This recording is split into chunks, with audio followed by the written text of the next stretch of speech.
Meera Jasmine എന്റെ അഹങ്കാരത്തിന് കനത്ത തിരിച്ചടി തന്നു. ദിലീപാണ് അത് വിളിച്ചു പറയുന്നത്. ലാൽ ജോസ്: ഒരു കഥ മറ്റുള്ളവർക്ക് മുൻപിൽ പറഞ്ഞു ഫലിപ്പിക്കാൻ അത്ര കഴിവുള്ള വ്യക്തിയാണ് താനെന്ന വിശ്വാസം തനിക്ക് ഇല്ലെന്ന് ലാൽ ജോസ്. പല ആർട്ടിസ്റ്റുകളും എന്റെ പേരിലുള്ള ഒരു വിശ്വാസം കാരണം കഥ മുഴുവൻ പറയിപ്പിക്കാറില്ല. കഥയുടെ ചെറിയ രൂപവും ക്യാരക്ടറുമൊക്കെയാണ് പറയുക. പക്ഷേ ശരിക്കും നമ്മൾ കഥ പറച്ചിലുകാരനാകണമെന്നും ലാൽ ജോസ് പറയുന്നു. കഥ പറച്ചിലിലെ എന്റെ അഹങ്കാരത്തിന് കിട്ടിയ ആദ്യത്തെ അടി എന്ന് പറയുന്നത് മുല്ല എന്ന സിനിമയുമായി ബന്ധപ്പെട്ടാണ്. ആ സിനിമയ്ക്ക് വേണ്ടിയിട്ട് മീര ജാസ്മിനെയാണ് നായികയായിട്ട് വിചാരിച്ചിരുന്നത്.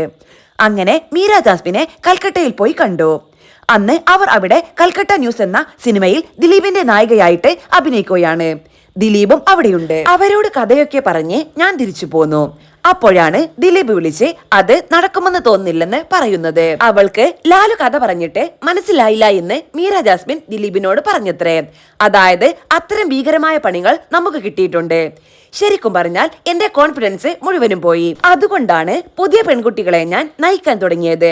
അവർക്ക് ക്യാരക്ടർ പറഞ്ഞു കൊടുത്താൽ മതിയാകും. കഥ മുഴുവൻ പറഞ്ഞ് കൺവിൻസിങ് ചെയ്യേണ്ട ഒരാവശ്യം വരുന്നില്ല. അഭിമുഖങ്ങളിൽ ഒരു തോൽവിയാണ് ഞാനെന്ന് എപ്പോഴും സ്വയം കരുതും.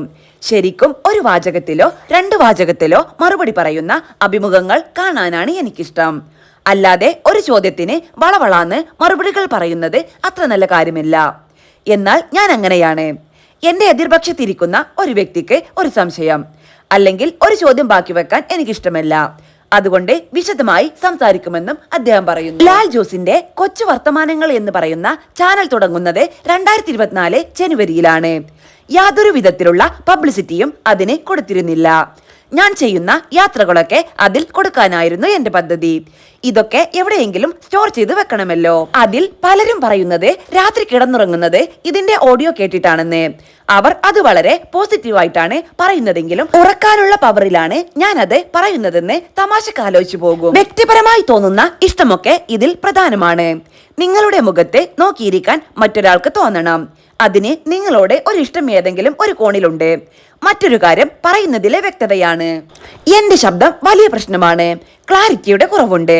മനസ്സിലാകാൻ ബുദ്ധിമുട്ടാണ് എന്നൊക്കെ നേരത്തെ എന്നോട് പലരും പറഞ്ഞിട്ടുണ്ട്. എന്നാൽ മിമിക്രിക്കാർ അനുകരിക്കാനൊക്കെ തുടങ്ങിയതിൽ പിന്നെ ആ ശബ്ദം ആളുകൾക്ക് ഇഷ്ടമായി. പറഞ്ഞു വന്നത് ഞാൻ വിശദമായി കാര്യങ്ങൾ പറയുന്നത് സംസാരിക്കുന്നത് ആളുകൾക്ക് മനസ്സിലാകാതിരിക്കരുത് എന്ന് കരുതിയാണ്. തുടക്കകാലത്ത് ചാനലുകളിൽ സ്ഥിരമായി അഭിമുഖത്തിനും മറ്റും പോകുമായിരുന്നു. അങ്ങനെ കുടുംബങ്ങൾക്കിടയിലും ഞാൻ ശ്രദ്ധിക്കപ്പെട്ടു തുടങ്ങി. പറഞ്ഞ് എന്നെ കുറിച്ച് ആളുകൾക്ക് അറിയാത്തതൊന്നും ഇല്ലാതായി.